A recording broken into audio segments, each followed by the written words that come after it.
very narrow, if you will, in terms of you got to record who is present and what votes are taken, who voted for what, et cetera. And town clerk encourages people to be more expansive in terms of recording what happened so someone can get a reasonable feel for the meeting after the fact. So I would say there's flexibility there in the sense that, if you at least capture that certain person, Mary Jones said, opined that she thinks that hours ought to be between, 7 a.m. and 8 p.m. or whatever, those basic kind of facts. I think that should be more than sufficient to capture the spirit of the meeting. And then with the recorded version, one can always go back and actually look at the whole thing. And in fact, I don't know if folks are aware, but in the YouTube recordings, there's actually a captions function there. And then you can actually download the captions after the fact. And so you get a verbatim report of who said what during the meeting. It's not 100% accurate, but you can certainly tell who said what. It doesn't tell you who said those things. But so a very good record of what was said at the meeting exists through that function as well. So it would seem to me, at least, that I'm not speaking for the town clerk, but a reasonable effort at capturing who said what, I would think is sufficient for that. Okay. All right. Seeing that everyone's here at 7:34, I'd like to call the meeting to order. And of course, first on this meeting agenda is the select a scribe. We need to take attendance first, right? Pardon me? We need attendance first for the meeting, right? Yeah, okay. I guess I'll do it. Lisa? Here. Tim? Here. Cindy? Here. Peter Goodney is here. Peter? Lapine?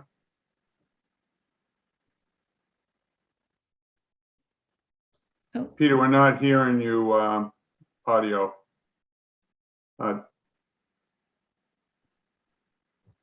John? Aye. Lee? Aye. Peter, one more time.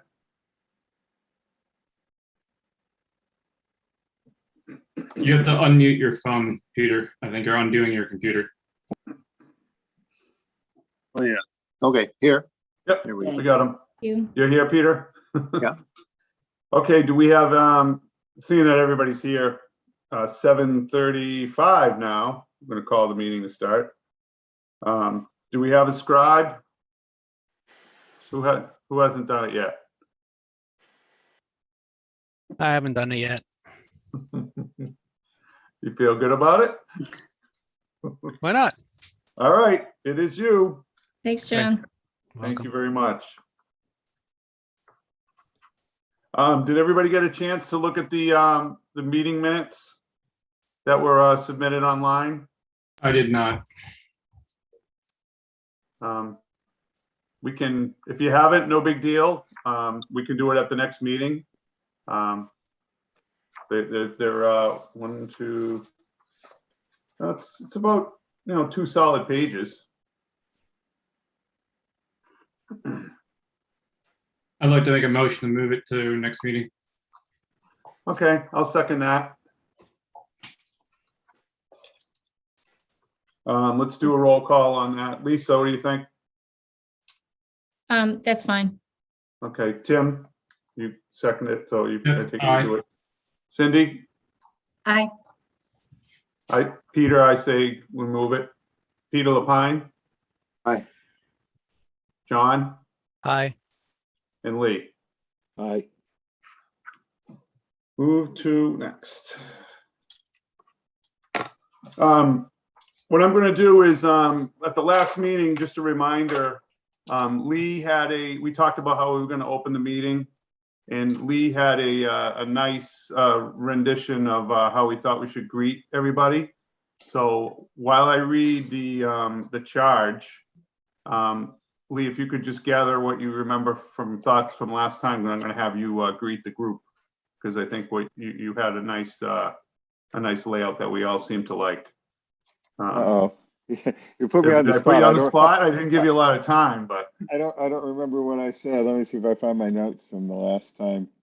okay. Well, Yeah, I mean, it was a pretty general, open greeting that, I think I had one that was going to be a little bit more as to what we've been doing, but I think the group agreed that more of a general one that you said, why don't we say, and blah, blah, you said it, and we all said, okay, that sounds good. And I kind of like to stick with that. That's kind of what we went with. So, essentially, all right. Essentially, I say welcome to the community and thank you for coming. You've already seen who the members of our committee are. Our charge is to try to get your. I'm going to input. actually read the charge verbatim. So there's no problem to, no question. For this Yeah. meeting, it's for us to get your input as members of our community as to what you would like to see in a noise bylaw. So that the things that we will be asking you questions about and any suggestions which we are throwing out are put forth so that we can elicit some discussion and try to get a feel for what the community would like to have. Because when you look at the bylaws, noise bylaws from other cities and towns throughout the Commonwealth, you find it's all over the place. So we are free to craft it in the way that's best for us here in Southborough, and we need your input. And this is the first of 3 public hearings that we'll have to try to get that input, as well as we'll be doing a survey. Okay, that's pretty much what I remember. So hopefully everybody's in agreement on that. At this point, at 7:39, I'd like to make a motion that we open up to the public forum. Do I have a second? Second. Second. That is seconded by, I think, Tim. I'm going to go down the list. Lisa, Aye. Tim, Aye. Cindy, Aye. I, Peter Goodney, Peter, Aye. John, Aye. and Lee. Aye. Okay, one question Tim, that- I don't know what you need to do to open it up. Just before he opens it, I have a question. Okay, I thought we were just taking input from the public and not holding discussion with them. Aren't we just Okay. getting input from the public? Yeah. If we start discussions, we'll be here till 5 o'clock in the morning. well, let's see what we have. If we only have 2 or 3 people and we have room for I'm going to believe me, I'm going to try and keep it as short as we can. I know I do hear you when, we have those time constraints, and I don't want to go too late either. We do have the option of tomorrow as well. So let's see what we got. We're going to be all ears for the public, and then if we want to digest some of it, if we have enough time, we can. If not, we'll do it at a future meeting. But I do hear you, Peter. Okay, yeah, if we start discussion with a public audience, it'll just be endless, I'm afraid. Yeah.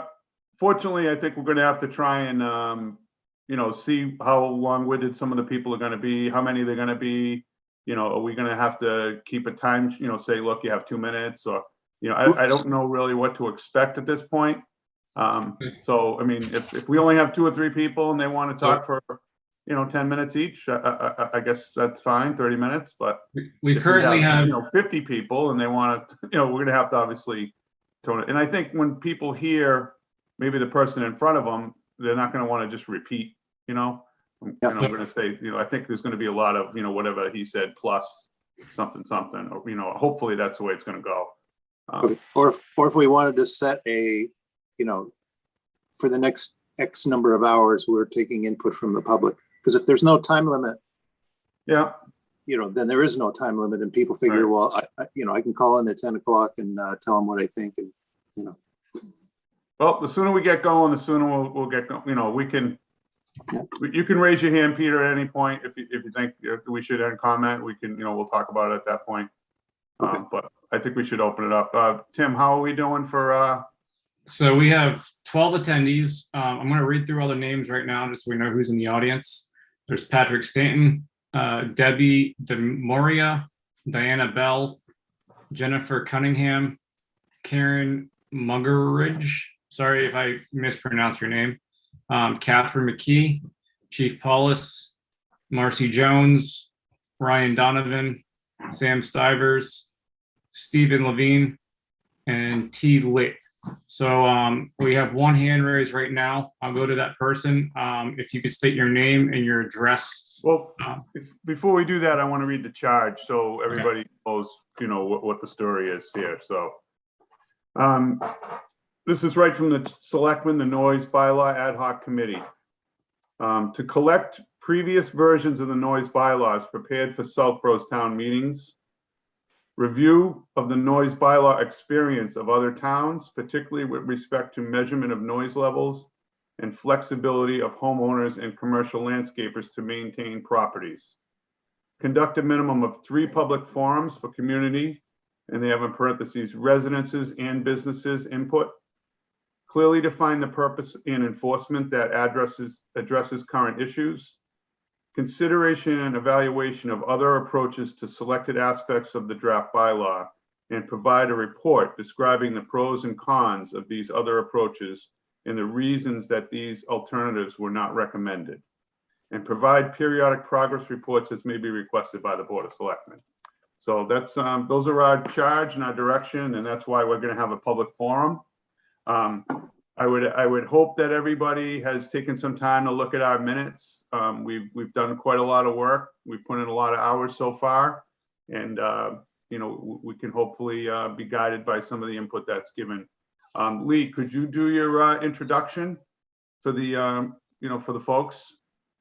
To repeat what I said before, sure. Yes, I don't know that they were they in the meeting at that point, Tim? I don't think they were they? Everybody's kind of been along for the ride, so they heard it once, but if we want to try it one more time, I'm sure it won't hurt. Well, I'll be really brief this time, just so I won't bore people. So you heard our charge, and our goal tonight is to get input from you as to what you would like to see in a Southborough noise bylaw. We have examples of a bunch of other ones and have had various suggestions as to what we might want to put into it. And now we'd like to hear your opinions as to what you think actually belongs in it. Because if it doesn't suit the needs of the town, then it's not worth even proposing. Okay. Tim, I think it's we can take the first person. Okay, so if you guys would like to speak, just raise your hand. So when just say your name and your address. Hello, can you hear me good? Yep. Hi, my name is Patrick Stanton. I am at 24 Main Street. Thank you for taking my feedback. I would like the committee just to kind of consider homeowners who have to work on their own homes after work, and perhaps extend some sort of time frame for like 9 or 10 p.m. at night when it comes to noise bylaw. Just because if I have to come home from work and mow my lawn, I don't necessarily want to have to tiptoe and around. I would also like the committee to consider how St. Mark's will be affected. I currently live across the street from the old fire station. Early this year, St. Mark's hosted I think it was a dance or something like that for the students, and they hired a professional DJ. It was pretty loud. I understand the need to have fun, but it went till I think 12 in the morning, and my house was shaking. So I just want the committee to consider how a noise bylaw would affect a big entity like St. Mark's, but also consider homeowners who might have to do work in their home or have to hire contractors that may be outside quote unquote normal work hours. So I think that's it. But yeah, thanks for taking my feedback. Okay, thank you, Patrick. So we have nobody else with their hand currently raised. Got one more person here. So I would just say that, for, everybody who's in the audience, that they should all participate in the survey because it will ask a whole bunch more questions that, getting your full input will be really helpful. I'd also like to say that in our meeting minutes, we've articulated several areas that we should take into account. many of which, well, two of them, obviously, that Patrick just mentioned, we have talked about. Okay, so Any other- Debbie DeMaria is now available. Okay, Debbie? Hi there. Yep, this is Debbie Demuria. I'm 58 Flag Road. I'm a member of the ZBA, but I'm speaking as a citizen. I wanted to just refer to a document that I sent to the committee about maybe a month or so ago. And it was with a copy of the Massachusetts Association of Health Boards noise template. And first, I just want to acknowledge if you received it, if anybody had a chance to look at it, because I wanted to mention a few things in it.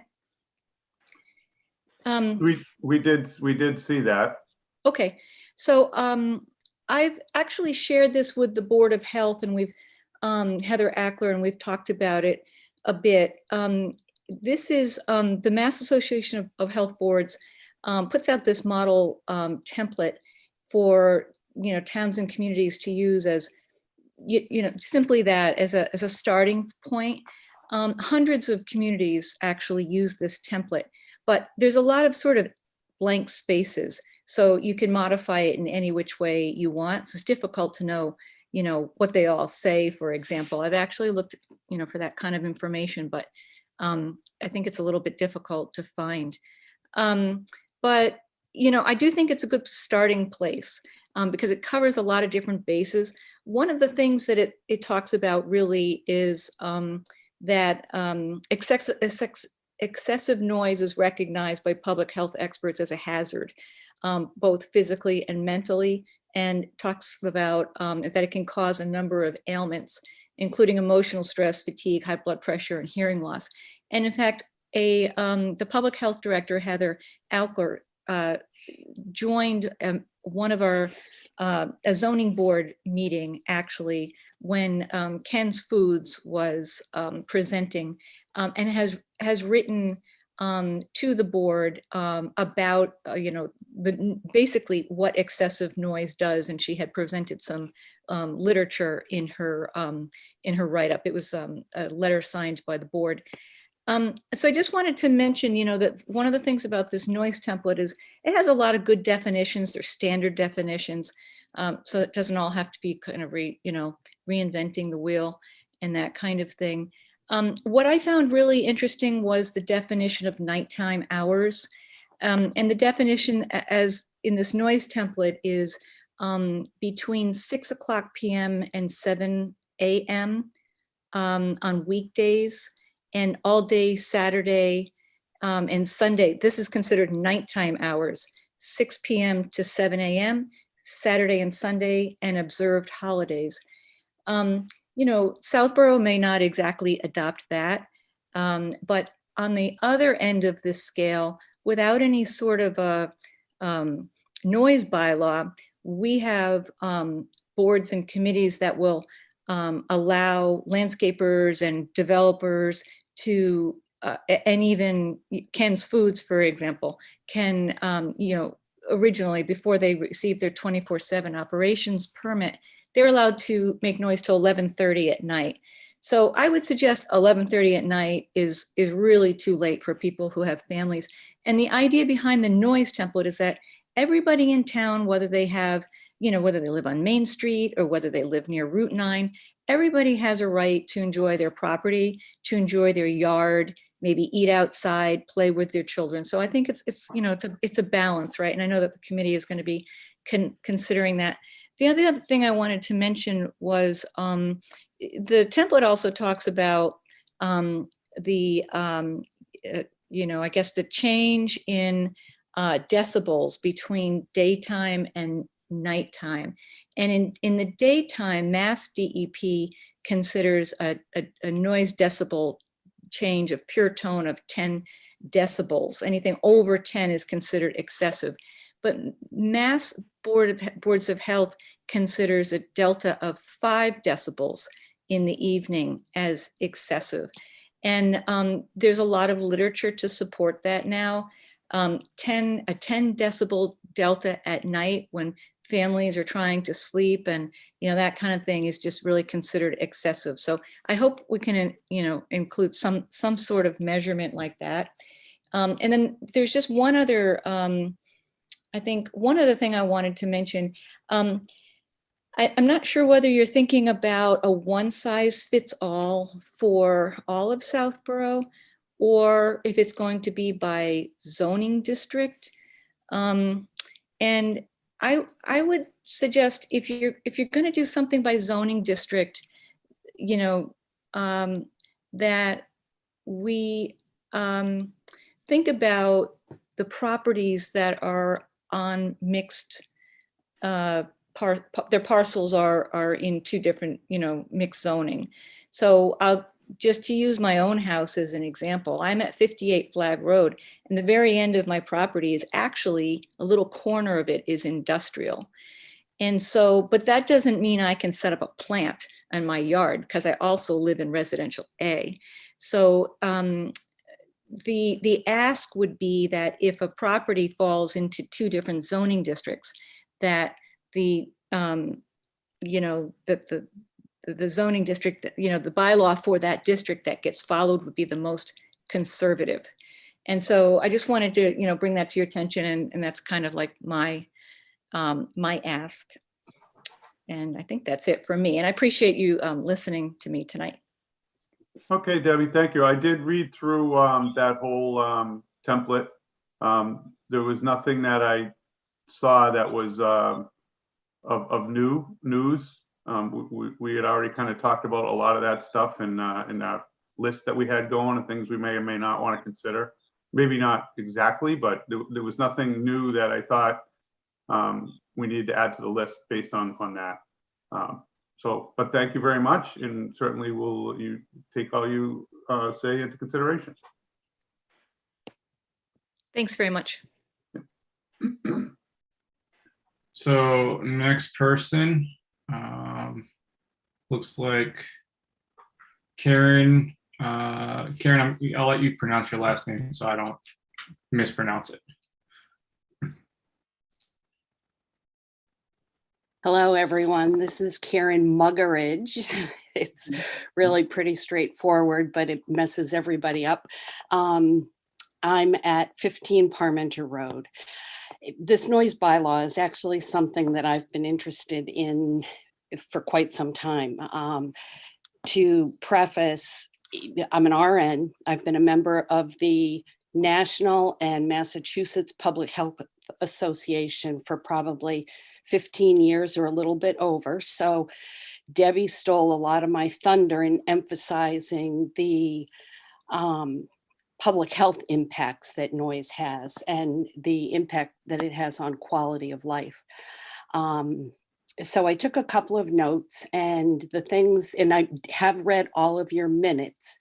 I would just like to add, I did not see links to the documents that have been referenced and submitted to you. So I don't know if that's something that I just missed or that could be put up, but I think that's part of what's included in the minutes. So the obvious things that I think need to be included are times of day, duration of noise, which is something that I haven't really heard or seen addressed. And I'll give you an example. And then obviously levels of noise. And I understand that there's a difference of opinion on whether or not that should be an actual measurement or more of a subjective feeling. And I probably would lean towards not having the actual decibels, which would give more freedom to those that are enforcing whatever bylaw gets adopted, if it does.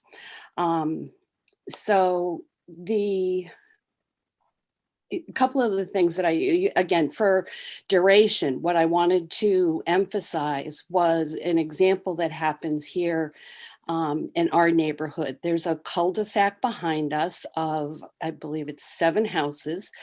They have landscapers, and we have, it's not really a landscaper, it's someone that does our lawn, but just so that you know, they do use a leaf blower. So I'm not totally against that. But the landscapers that operate on the other houses, they will have 5 leaf blowers, individuals using leaf blowers at the same time, going back and forth across a lawn. And there is about 4 homes that use the same landscaper. So spring, fall, even intermittently during the summer, there is continuous leaf blowing noise. And because there's 5 people, more or less, there's no let up when they let go of the throttle. There's no, it's just a continuous noise. So I'm not quite sure how that should be addressed, because people obviously have the right and the need to have their land and property landscaped. But if that's somehow something that you can give some thought to, I know literally 4 days in the spring, I think it was last year, that happened, and it really does have a negative effect. So that was one thing. I would venture to say that if anyone is looking at is doing something that's noisy enough to be restricted by a bylaw at 9 or 10 at night, then you may be one of the reasons why others are looking to adopt a noise bylaw. So I don't know, because in your meeting minutes, there was reference to a spreadsheet, and I didn't see that. And I know there at one point was talk about looking at surrounding towns. So I don't think you need to be limited to surrounding towns, but Marlborough does have what I thought was a very comprehensive, enforceable bylaw that I would recommend that you look at.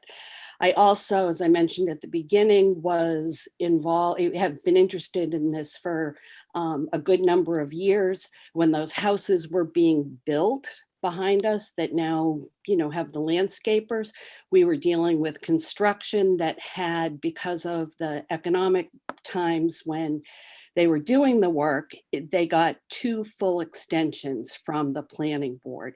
So we essentially, for probably 4 years, had continuous construction noise. So I share that because I'm coming from a number of different angles. When you do look at timing, I think it's important, because the construction vehicles were right next to our bedroom, essentially. If the start time was at 7 a.m., they're idling and starting their engines at 6:30. And that's something that I think could be defined. And it just, I kind of lost my train of thought there. Referencing being involved for a number of years, I did see and thought that it also was a good one, the noise bylaw that was presented by Chief Paulus. I'm assuming that you.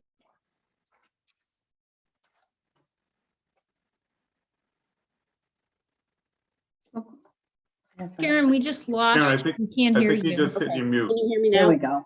We lost you at Chief Paulus. So what I was saying is I had seen his proposal and noise bylaw that I also thought was very good. It was comprehensive, allowed for interpretation, based on circumstances, which I think is important. We're in a small town and people have parties in the summer, and if things go a little bit late and, someone feels the need to call someone to enforce the bylaw or bring up concerns about noise, then I think it would be reasonable to have someone go speak to the offending party. And my guess is 99% of the time, things are going to be resolved amenably. 2 things only that Debbie had mentioned, I think, having, and that actually were in maybe the chief's bylaw, is different restrictions, I guess, different guidelines for residential homeowners and for contractors. So that I think is reasonable, and I lost the other one. Okay, Karen, Awesome. but thank Go you ahead. for your comments. A lot of that we have looked at. We'll see if we can get our spreadsheet shared. We did look at surrounding towns, so we wouldn't be making any conflicts or, advantageous conditions for our neighbors. And also, we've looked at other towns that are similar to Southborough, like our universe, so to speak. So we did have we didn't look at the entire state, but we did look at quite a few, and we listed as best we could a summary of those. So see if we can get that out. You can examine it, and we appreciate your input. Peter, am I muted? You are not now. So just a quick question. Could you help me understand why Southborough's bylaws would have any relevance to surrounding towns? Well, for instance, let's just say that we set some hours that people could work in. We didn't want to attract noise if we had different hours, to say they were earlier or later from another town. You follow me? I do. I'm not sure that it's relevant, but I thank you for the explanation. Well, say if Westboro, you couldn't work until 7, but you could say there was another town that had a later start time. Like you couldn't work in Westboro till 9, and we had ours at 8. So we're going to attract all the landscapers that may, that have customers in Westboro. They're going to do the Southborough customers first. You follow me? I do, yes, but so we wanted to make sure we were online, a little bit with. We weren't setting ourselves up. Yeah, I would just say I think it's important for Southborough to propose what is right for Southborough, and I certainly recognize the reason or acknowledge that you're taking that into consideration.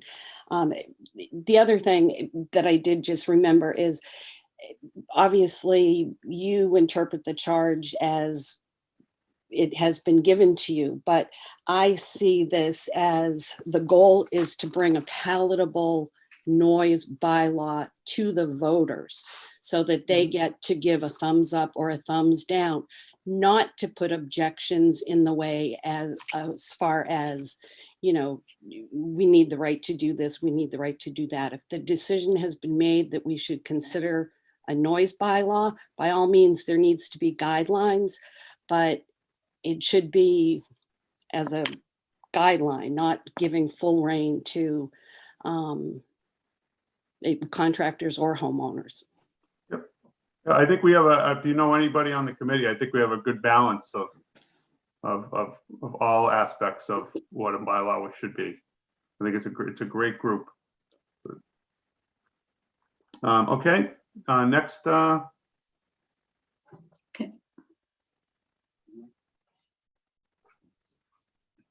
Cindy has her hand up before we go to the next person. I don't think we have another hand at the moment. Oh, I didn't see that. Sorry, Cindy. Go ahead. That's okay. I just want to comment at the very beginning. I think before we went live, we talked about use of the chat, and that anything that's in the chat can't be acknowledged because of open meeting.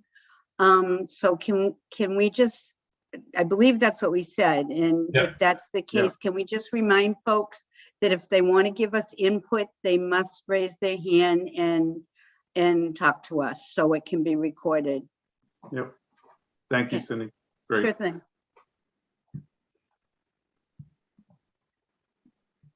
So right now we have nobody else with their hand raised. Oh, here we go. Bringing Catherine over. Go ahead, Catherine. Can you hear me? Yes. Wonderful. Thank you for hosting the public forum. I'm looking forward to seeing how things turn out. I wanted to reinforce the good balance of perspectives. I've watched a few of your meetings and I really appreciate the discussion. I think it's really productive. My comments are pretty simple. It's just that I would hope that as you're thinking about developing the bylaw, and you're thinking about enforcement, that maybe you consider encouraging direct communication with a neighbor before, for example, authorities are called if there is a problem. So before, I know some people may feel like that's uncomfortable, but I think it's important that we not over prescribe and that we're not over restrictive, and that we encourage open dialogue with our neighbors, because sometimes, with construction, and I think working from home has really brought it to the head for me. Like I have heard more lawn noise and any of the other construction and all sorts of things of pools going in than I ever want to know about. Had to close my windows to conduct meetings and all sorts of things. And I know those are anomalies, but I can really empathize with people that are at home more often and hear these noises on a day-to-day basis of how loud it actually is to live in a community. And that's the other thing, is we live in a suburban community, and there is going to be noise no matter what we do. And so I would encourage the committee, and I hope, and I feel pretty confident that you'll come out with a pretty balanced bylaw, but that some noise can't be prevented. I just want us to make sure that some things we can't address. And so I hope that you strive to strike that balance where you recognize there are going to be one-time events. There's going to be graduation parties. There's going to be celebrations. There's going to be construction. My neighbor might put in a pool, and that's going to only happen once. So I hope that the bylaw that goes into place is effective for all people, and especially those that do a lot of the work on their own house and such. I'm one of those that might need to mow my grass between 8 and 9 on a Saturday night or something, and so I appreciate that flexibility. But I also respect people who do want to kind of live in a quiet environment. But there's only so much we can achieve, I guess, is where I'm going with that. So I appreciate everyone's work, and just wanted to put that forward. Thank you. Thank you.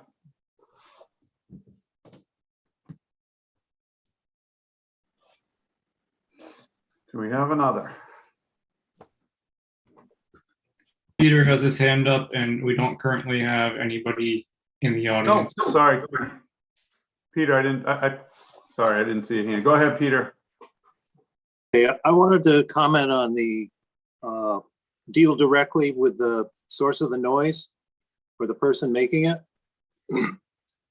I have heard over a few decades recommendation from law enforcement not to speak with the person directly, that if there's an issue, to call the police. They encourage citizens not to deal directly with somebody else if you have an issue. I know somebody on the committee here recounted an incident where their neighbor came over and asked them to lower the noise. Law enforcement discourages that. And I believe the reason for that is because they don't want to see something escalate and then be called in after an escalation has occurred.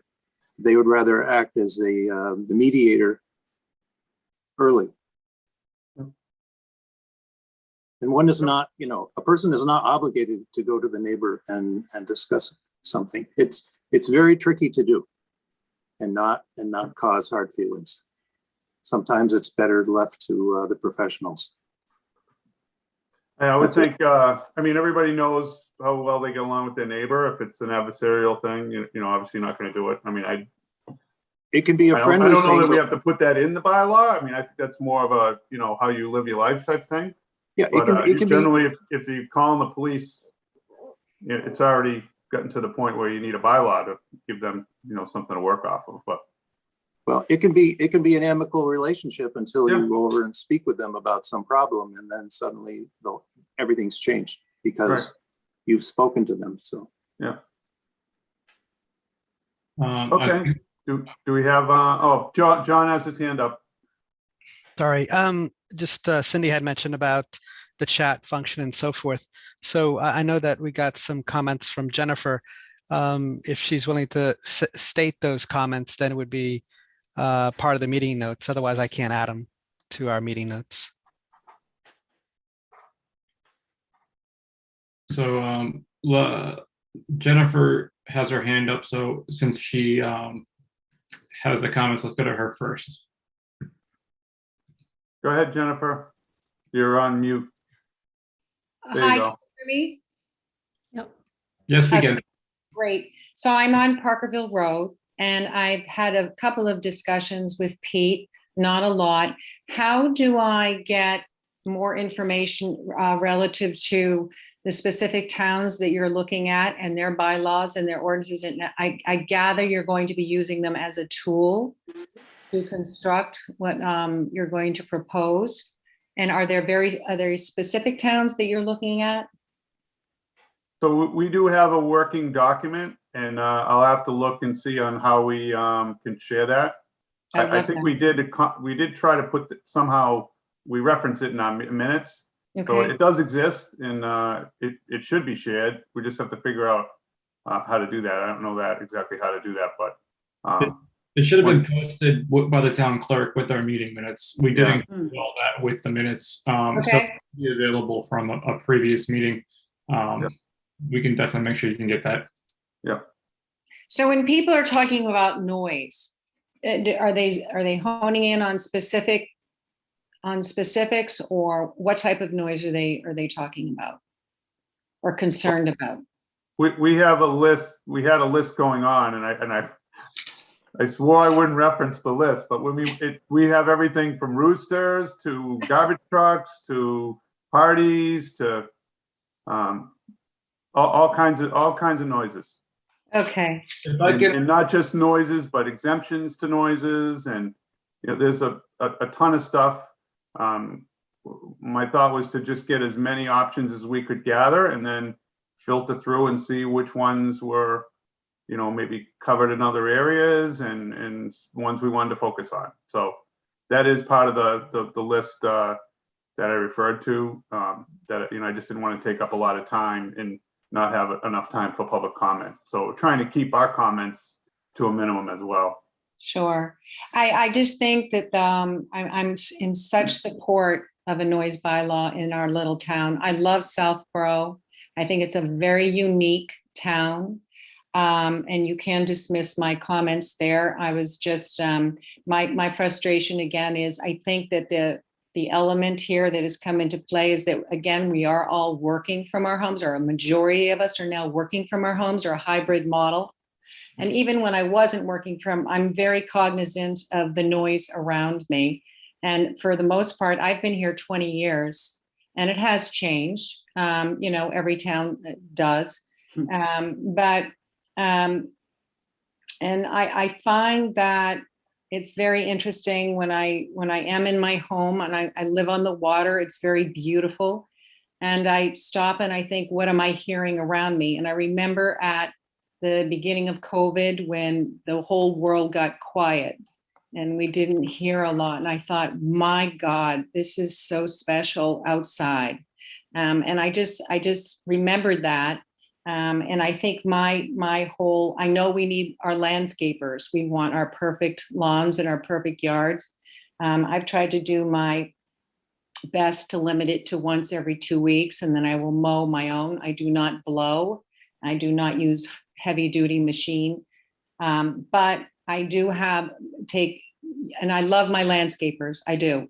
But my whole gripe with this noise around us, and a majority of it is in our neighborhoods, is coming from the landscaping industry. And I want to work with them. I would like us, to draft something that is reasonable. But I think the level of noise and the frequency of noise are the two main things that I'm thinking about right now. Okay. Yeah. Thank you. Thank you for your comments. Okay. Lisa, I see you have your hand up.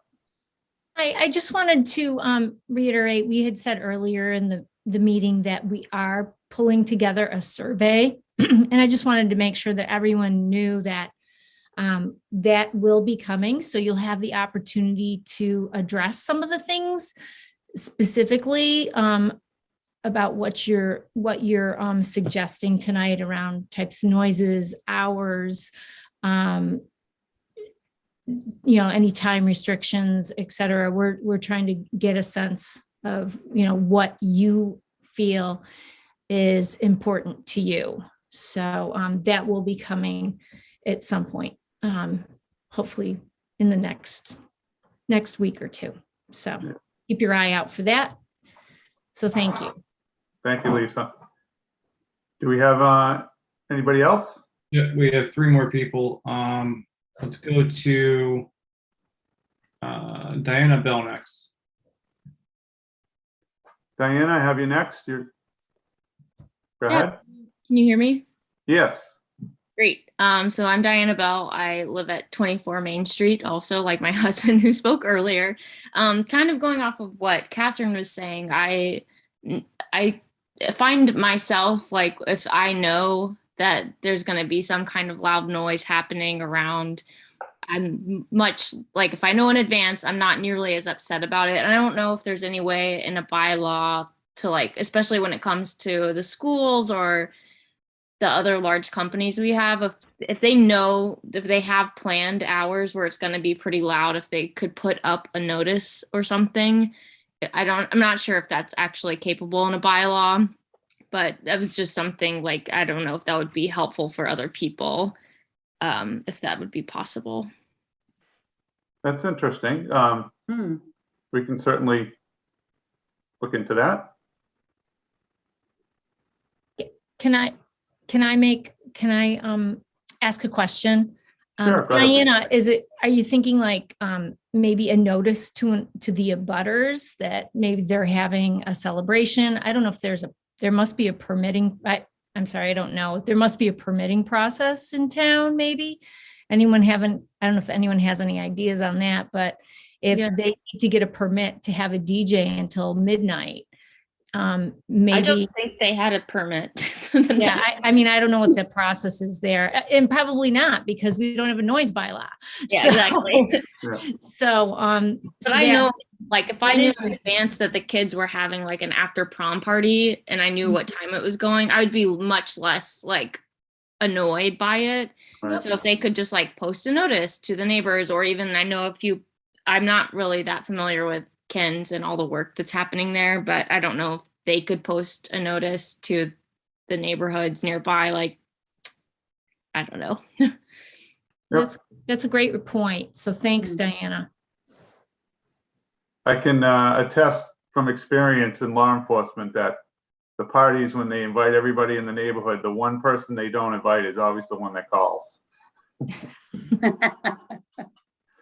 So, but yeah, I don't know if we could put that in, but we can certainly talk about it. But thank you for your comment. We have Debbie DeMoria. Debbie, hi we there. can hear you. Hi there. Hi again. I'm wondering if the noise bylaw that you're thinking is going to deal with any long-term industrial noise. I mean, a lot of what we're talking about is landscaper or noise from leaf blowers or this sort of thing. But my question right now is on chronic long-term industrial noise and whether the committee has thought about anything to do about that.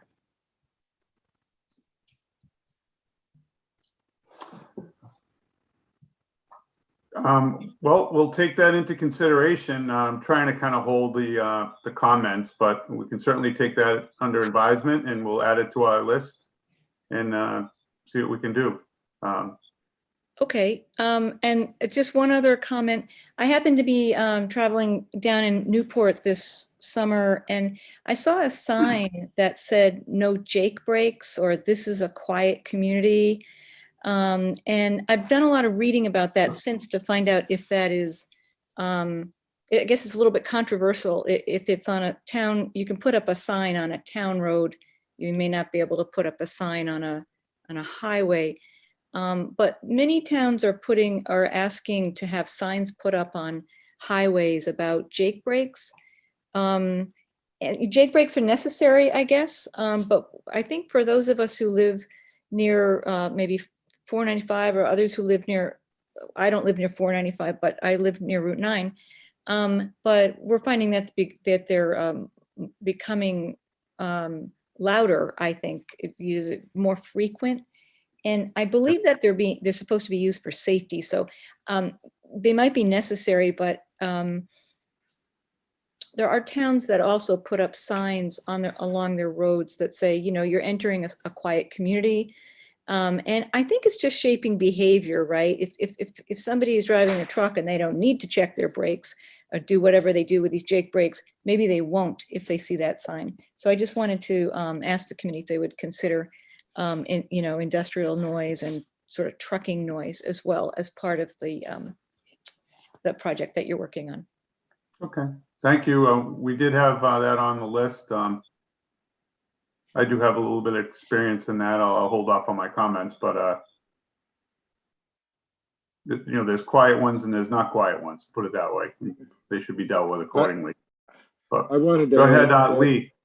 I wanted to ask Debbie if there's any sort of like specific industrial neighborhoods, because I'm not familiar with who might be the noisemakers that she could be referring to. Let's put your hand on, Lee. Hi, it's Debbie. In my particular case, we're hearing trucks at Ken's Foods. There was a neighbor on Flag Road that did call the police, and there was truck idling. So I don't mean to say that they can't conduct their business, because that's not what this is about, but it's about trucks on the property that are idling. And there might be other businesses as well. So that's what I had in mind. But, it brings up another point about what if, for example, there's a business that, the air conditioner on their roof is making noise. Who do you call? Are we going to send police chief down there? And, will our bylaw cover that kind of noise? I have heard of other cases like that. These HVAC systems and stuff can be also noisy. So I'm specifically thinking about, truck idling, which of course is, not lawful under Mass General Law, but there could be other industrial noises like HVAC stuff. Okay, thank you. Peter, you have your hand up? Yes, I sure do. So regarding Jake brakes, they are not necessary.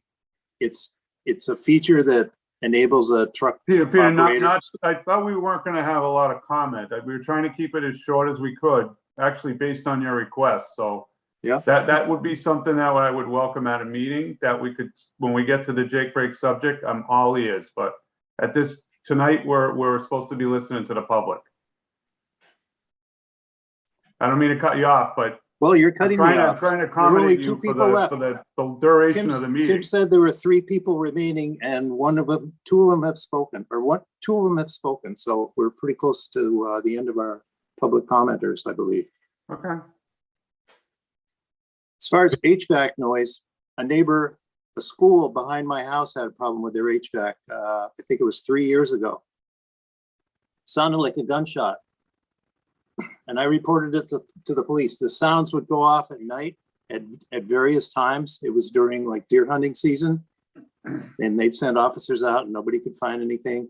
I would take my son out to wait for the school bus. We heard it in the morning. I guess it was more than 3 years ago. Anyway, it was maybe it was 5 or 6 years ago. This went on for about a month before it was finally figured out what it was. And it was eventually an officer was in the parking lot of the school, and he determined the sound came from the school.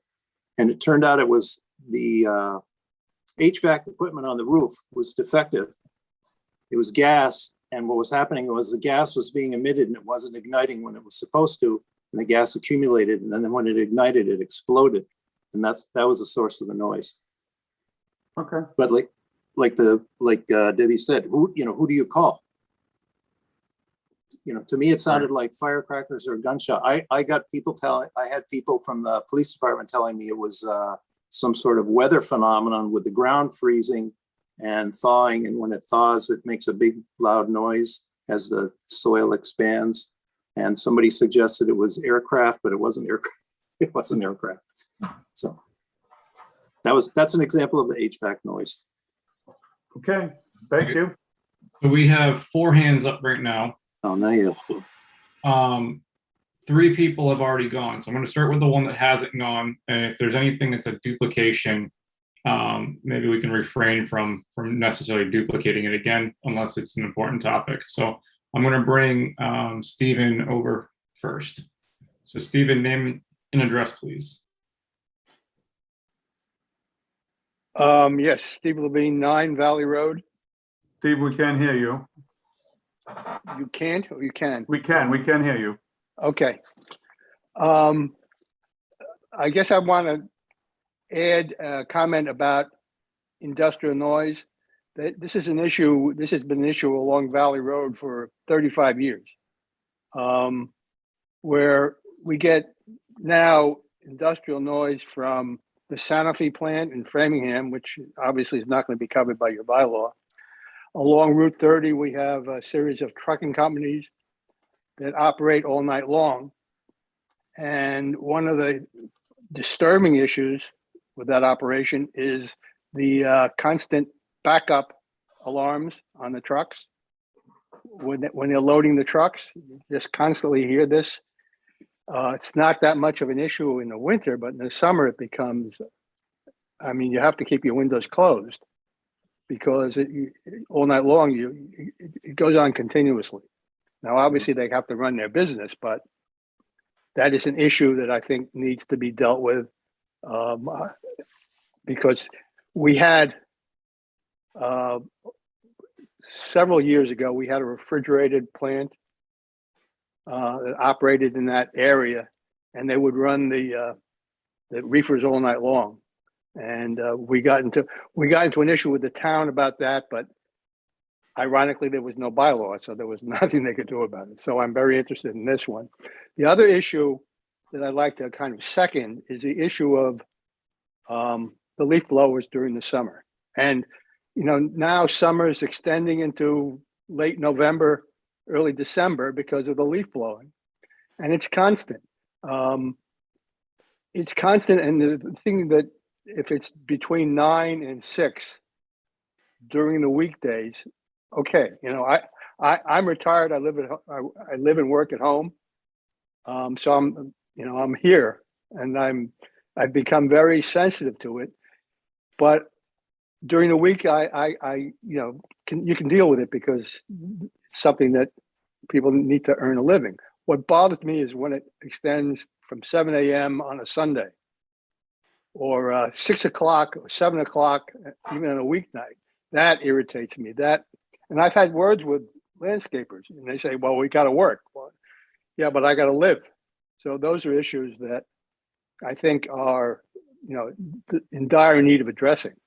I know that the other aspect of the leaf blowers that's obviously outside your ambit is the pollution, especially the gasoline blowers are, from what I gather, a major source of pollution because they're 2-stroke engines and they're very inefficient. And so that you would almost be killing 2 birds with 1 stone if you were able to limit at least their usage in terms of the hours of use. So that's my comment. Once again, just to reiterate, we are having an online survey that's going to come out. So we'd appreciate it if you fill that out. It's going to have a lot of, I think a lot of what you mentioned on there. So I look forward to it. Keep your eyes open for that. I would imagine it's hopefully going to be in the next week. We should have more if we have time at the end of the meeting. We might be able to square that away, but we appreciate your input there as well. Thank you. I thought I saw a hand, but I guess that was his hand. Do we have anybody else? Yep, we have, let's see here. We'll bring over Catherine. We're almost at an hour. Hi, thanks again. I'll keep this short. So I wanted just to ask, this is a public forum that's just collecting public feedback, but I was curious if you're going to have a forum where dialogue, open dialogue and discussion is encouraged, maybe limiting the per person time limits to ensure it fits within a reasonable time frame, because I find even tonight these conversations are really productive, and I think having a back and forth is and can be really useful. But I understand you're on a tight timeline, so I'm not exactly sure what your plans are. But if there is an opportunity to include an open dialogue for a public forum, that would be great.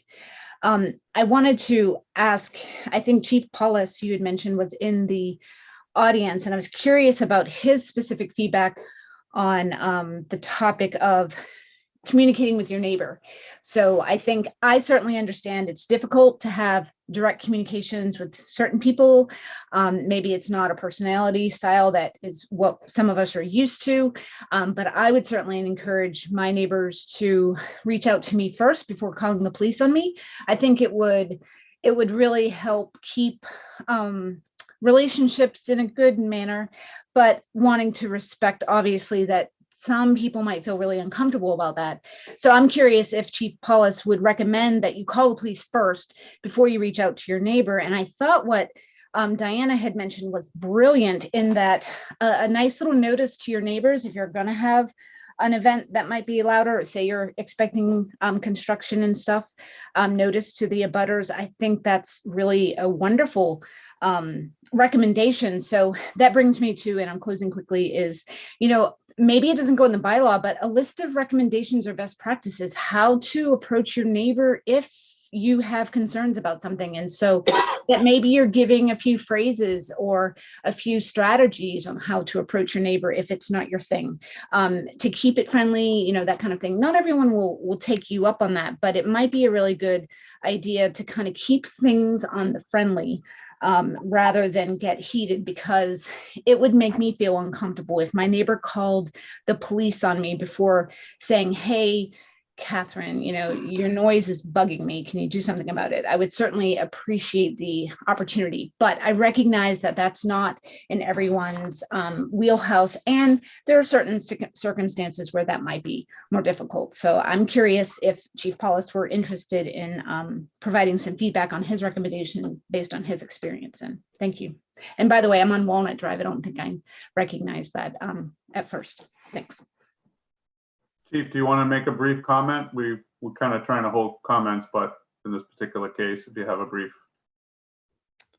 advice. Can everybody hear me all right? Yes, yep, we can hear you. I think something I've tried to get across in the brief times that I've spoke is in giving the officer some discretion in responding to these calls. As you know, nationally, the profession's undergone some scrutiny on maybe when the police should get involved. So that's a discussion that could go on for days, if not months. But that's what we're looking to do. Well, obviously, we'd encourage neighbors to get along and just what it says, be neighborly, and call the police as a last resort. And that's what I want to make sure, no matter what method that we use or we come up, or if we're using noise meters, that neighbor problems or nuisances, it can evoke some emotions. So when the officer does respond, we want to give that officer and his professional experience every bit of an opportunity to exercise their discretion and solve it. And that's what we do with 99% of the noise problems that come through our line right now. And, since I've been in Southborough in 2014. So we would encourage to keep that method. And obviously the noise ordinance, it's needed. I've always said that during my tenure. And it just comes to those situations that can't be resolved. I hope that helps. Okay. Thank you. Do we have another participant?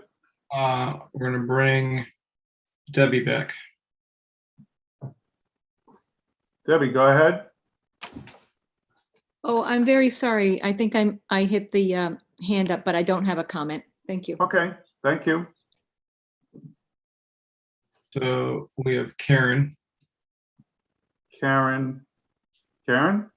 Hi, Karen. We Just can hear very you. quickly, I would ask the committee to look into having the planning board include in their orders of conditions on predominantly the large projects to include start and end times. And that would give some freedom to consider, you know, if it's a major subdivision going in, stuck in another residential subdivision, it may be a little bit different than a project that's in an industrial zone. So if you could look into that, that would be great. Thank you. So at this moment, we have no hands raised in the audience. I think that everybody that's I see here has had a chance to speak. So if anybody hasn't, I say now could be a good final call. Okay. I'll make a motion to end public comment. Okay, I'll second that motion that we end the public forum. I'll take a vote. Lisa, Aye. Tim, Aye. Cindy, Aye. Peter, myself, aye. Peter Lapine. We lost your audio again, Peter, I think. You're on mute.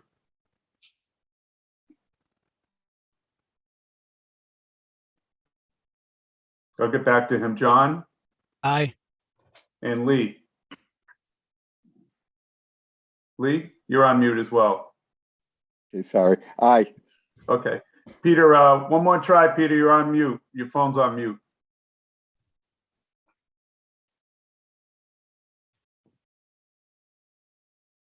I guess if you want, you could.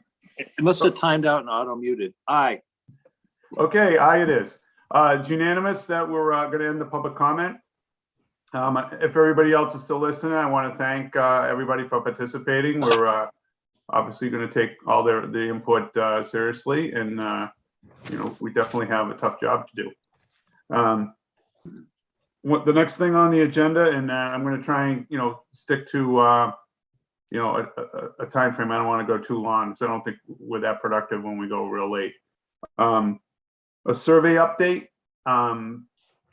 I guess we handed in the survey that we agreed to last week to Vanessa Hale, and I think there's somebody else she's working with that does these surveys, and there was some questions that were kind of kicked back for a little bit more clarification. It's my understanding that I guess one of them got kicked back to Tim's attention. So if you don't mind, I would like to just maybe talk to that kind of quickly. If we can get that resolved at this meeting, then we can get that survey out as quick as we can. So Tim, are you prepared to talk about that a little bit? I think it was just one question that there was a little bit of, we need some clarification on. Correct. Let me pull it up here. Give me 1 second. I mean to put you on the spot. No, it's fine. I just didn't. And while he's thinking of that, if everybody could think about whether we need tomorrow's meeting or not, because that's the next agenda. So if they want to be thinking about that, that'll be next. So it could be even quicker. Yeah. Oh, Peter, you got a hand up? Yeah. So you brought up Vanessa Hale's name. How did that resolve with limiting the survey to registered Southborough voters? Okay, so I have an update on a bunch of things. Let me start with the one question and I'll answer the rest of those questions too. And I'll pull up the email so that way I can reference it. So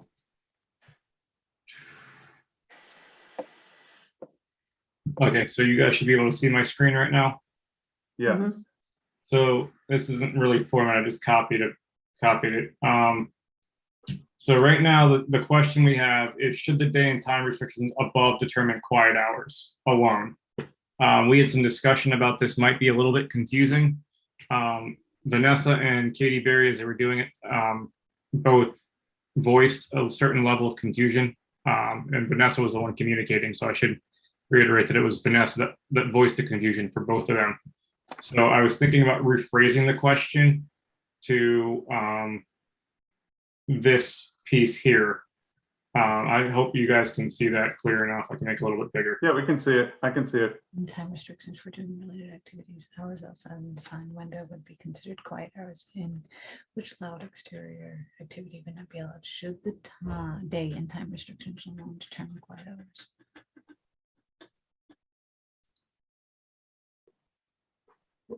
You use the term quiet hours. Yeah, the original question had quiet hours, so I was trying to stay in the spirit of what we initially wrote. But And what does that mean? I don't even know what the first question means. Should day and time restrictions determine quiet hours alone? What does that mean? so when we discussed this at the last meeting, quiet hours would be the hours after the daytime activity was defined. So there was a start and an end time.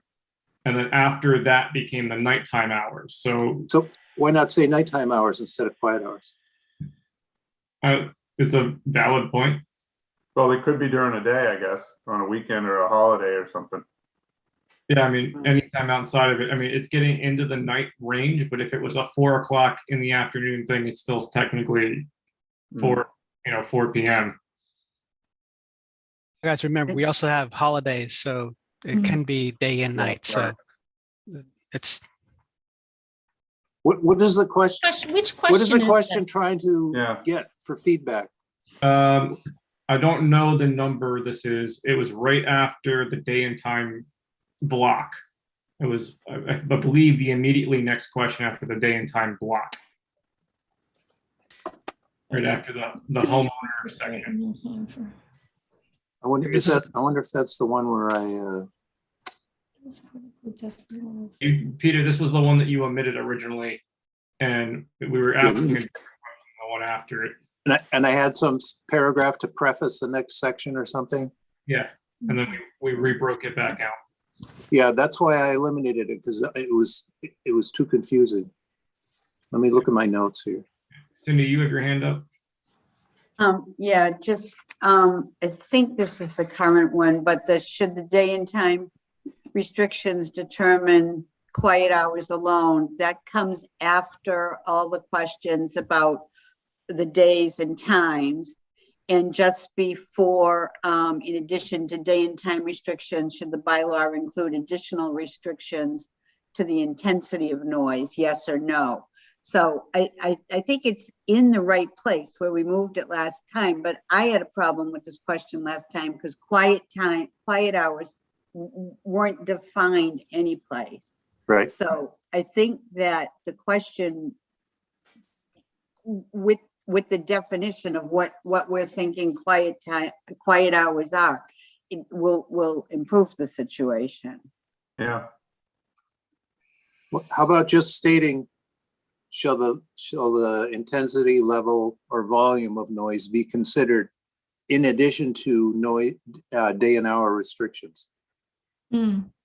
Because we aren't talking about quiet hours. We're talking about about activity hours prior to this.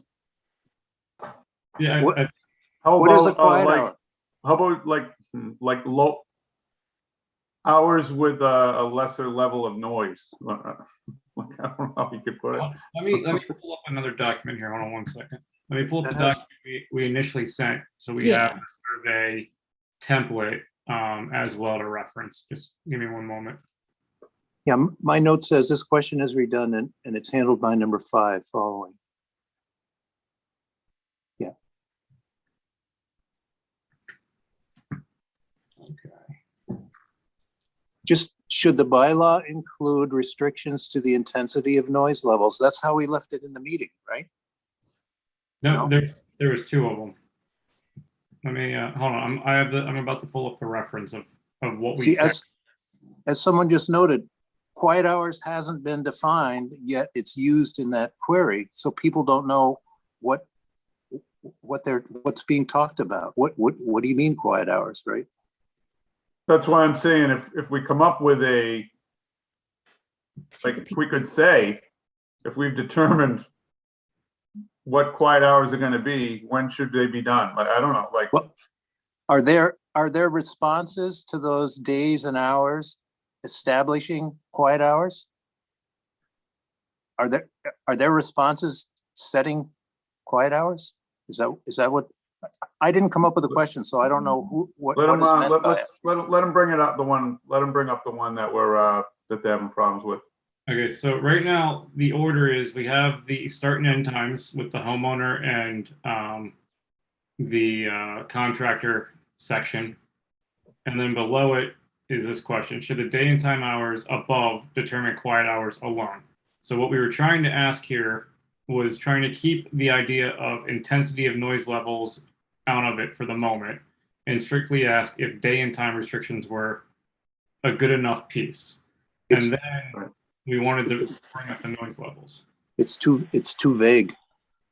We can define quiet hours here. I think we could simply just say quiet hours would mean, and then we can just ask the question then, should the day and time hours alone determine quiet hours? Well, Cindy's got her hand up. Tim, I think you just had the answer when you said that you were trying to get a feel for if there's just time and hours, is that enough? That's what I think I heard you say. Why don't we just get, should the day and time restrictions above determine, slide over, and don't Be the say only quiet hours, determination? determine the noise. Is the intent of this question to not present a query about level of sound? Yeah, I think so, No. yeah. Correct. That was the intention, was to keep this separated and say, if we limit the daytime activity hours, and I'm going to say daytime and generalize that to whatever that's defined as, is that enough? Right. Or do we need to have Okay. some extra level? So why not state, so the intent sounds to me to be, shall the So should limiting the day and time restrictions above determine the noise bylaw? parameters alone? You're effectively saying, shall we use day and time restrictions Only. for the only limits in the noise bylaw? That's what you're really asking. Right. Shall the day and hour restrictions input above Day and time, yeah, day and time.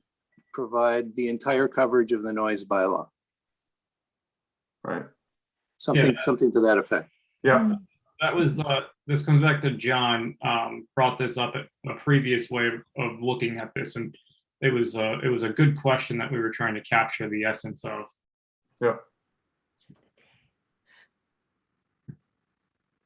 Day and time limits.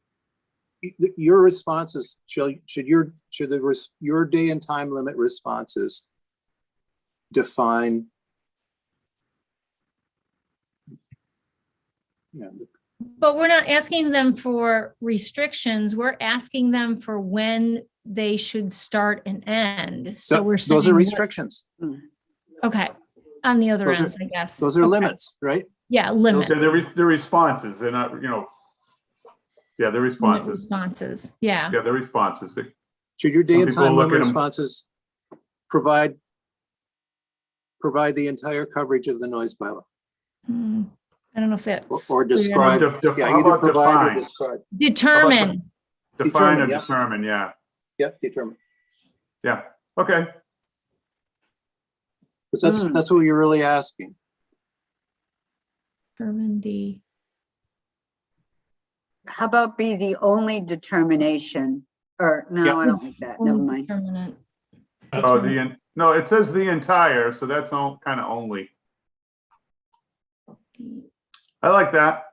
I mean, that's what it says in the question. I'm not saying I'm for or against it, but I think that summarizes what we were trying to do in that question, so.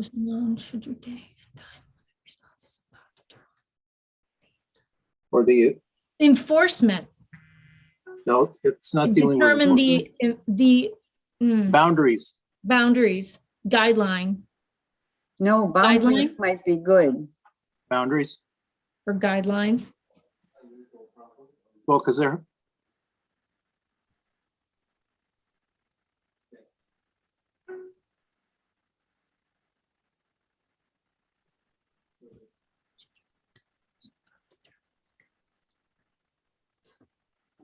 I like boundaries better than guidelines. because guidelines is too vague. they're definite, they're specific hours, so they're harder, so they're more like a boundary. Guidelines are suggestions. Okay. Yeah. Mhm. Complete boundaries. It's too gray. Okay. That sounds better to me. Yeah. Should your day I can't see the whole thing. Can you put that into the document on the left? Oh, okay. Determine Oh, can you? boundaries of the noise. Should your day and time limit responses above determine the complete boundaries of the noise bylaw? I think that's still kind of, Is it A if little, you just came upon the question, I'm not sure that that really says. Day and time response. day and time? It's not, yeah, it's not, I know what we're trying to ask, and Should day, that's not really, maybe it's just, should day and time limits be the only, yeah, the only factor, factor? Yeah. yeah, Of In the the- noise bylaw addresses. right, Yeah. yeah. Factor or consideration. Oh, considerations. Yeah, I like that too. Considers. Okay. Should day and time limits be the only factor of the noise by law? Consider. Oh, that's good. And Get it's rid of just yes or consider. no. Plural. Get rid of considers, Factor that's plural. duplication. Only factor of the noise by law. Still need Should to be the- reference, Okay, I guess, still need to reference their responses. Day yeah, and time limits. You selected, yeah. yeah, that's good, that's simple. Correct, And it should be the only factors plural. Plural, I yeah. think. Yeah, it's two. Yeah, day and time. yeah, That's, I think that's definitely clearer. yeah, I do too, I agree. Yep. Everybody cool with that? Yep. Because it ties the previous replies. Right, it's a little bit more simple, and Mhm. it's what we were looking to get the answer on. Right, okay, it's direct. so we're good with this. This is the last piece that we need to get right for the survey to be able to be at the publishable state. So to answer the rest of your questions, Peter, let me go back to emails. So I asked the question of how do we limit this to Southborough residents to keep feedback pertinent to landowners / residents? The response I got was, since we do ask if they are a resident, I think you could disregard that response if the answer is no. If we want to post it on Twitter or our website, there's no way to limit it to residents exclusively. So we're at a little bit of an honor system with the way that this is, but the question says yes or no, and if they respond one way or the other, then we have that answer. My one more response to this would be, there's people that do business within Southborough that have businesses here. I can think of one in particular, is a barber shop. I know that they rent the space and they don't own, and they don't live within Southborough. It's one small example, but I mean, they have a certain vested interest in Southborough because all their clientele is here. So I don't know how we handle some of this, but it's something. They're not a registered voter. Well, don't have a say. Peter, that's why I read our charge, and our charge says we're supposed to take input from residents and businesses. Now, Yeah. ultimately, at the town meeting, it's going to get voted on by residences, but we're supposed to take in, we're not supposed to really be limiting our input. I think that's a mistake If to somebody has open a it up stake in to the the public. community of Southborough, we should be listening to them. I think that's a mistake in the charge. Well, Well, We got to work. it with may be, but I don't think there's any harm in listening to somebody. Well, Peter, not to my personal opinion here. How many people in other towns are going to have a vested interest in answering our survey about the noise bylaw in Southborough? really? A business owner who's doing business here, who doesn't live here. Well, why don't we just add a question? Are you a non-resident business owner? No, for the same reason that it's foolish to ask the question, are you a resident of the Southborough? Because you can say anything, whether you are or not. Well, You could live in Ohio and say, yeah, I'm a but resident. to go Here's to what the I point think. that was just made, why is somebody who is not having, who doesn't have anything to do with Southborough, why do they care about Southborough's noise bylaw? I just answered that. Well, I Let's mean, see. I would think It that doesn't- a business owner that pays tax, certainly pays a lot of taxes, could at least, even though they can't vote at a town meeting, should at least have to voice whatever they might want to voice at, No. our survey. I mean. No, this is a Southborough noise bylaw. It's for and by registered Southborough voters. No, It's not a state. Yeah, Peter, no. No. It's going to get voted on by registered Southborough voters. But that's like saying, well, we don't care what the landscapers do because they're not voters paying in taxes here. Southborough. I mean, these people are business owners too. They should have some input. no. They're not voters here. They're not registered. They're not a resident of this town. Then why don't we have them on the committee? Okay, let's stop here. The charter is Yeah. very clear. Right. Includes businesses. Let's collect the Right. data, look at it. Guys, we get to decide the final format. We have two more. There's plenty of opportunity to move this forward. Let's just stop this discussion because it's not moving us forward anywhere. The charter is Right. clear. We have. And the I don't think there's any way for us to identify residents, through the process or through emails or anything. I think we just need to get it out there, get the feedback. Right. If they say yes or no to the, are you a Southborough resident? We can kind of call out some of the responses, or just separate it out and take a look at it, how it comes out and what they've answered, and just kind of go from there. I mean, I think that it may be reasonable to ask for a name and an address. Yeah. And if they give them the opportunity to, say they want to submit it anonymously, but, we would then potentially discount that to some degree. We'd look at what they said, but, we'd wonder why they were not wanting to share that they lived within Southborough. And they could still pick, somebody could pick the name of one of their customers too, pretend to be somebody else. We have no way of knowing that, but hopefully that won't be the problem. I mean, I think the charge is right, honestly, that we need to get input from all the stakeholders, because it's the voters who are going to get to make the final decision. Right. Anyway, but I think getting input from people is good. I mean, that's why we're here tonight. Right. Any of the problems Peter outlined will get corrected at town meeting. And sorry, everybody, the survey is just another vehicle to get feedback. The feedback that's highly valuable are the citizens, our neighbors who joined us tonight and provided feedback and examples.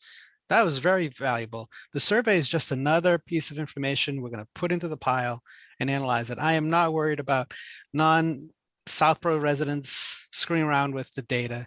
That's this, I believe in the honor system. Yeah. All right. And I think the survey is really important because, we heard many people say there ought to be limits. And about the only limit that I even heard mentioned was 9 or 10 p.m. at night. So giving people an opportunity to be able to fill in the survey so that they can refine it for all the areas is going to be critically important for us to come up with something that we can actually present.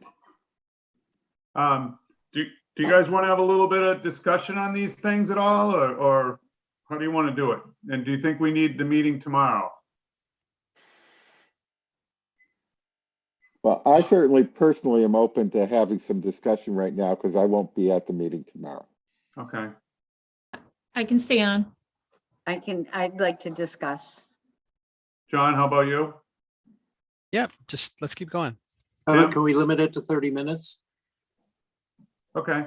Tim, are you, I also see there's someone, I think there's someone that has their hand raised. I don't know if we need to let them wait until public comment towards the end, but we may want to just remind them. I was going to actually bring it up. I'm okay with staying on myself, but I would say that I was about to say there is a hand raised. I'd maybe suggest we move public comment up and then finish our discussion. So that way, since tonight, the whole purpose was to get public comment. Yep. All right, I can't see that there's somebody with a hand up, so Okay. I guess if Brian wants to talk, we'll listen. Brian? I Brian's can't hear muted. you, Brian. You'd unmute.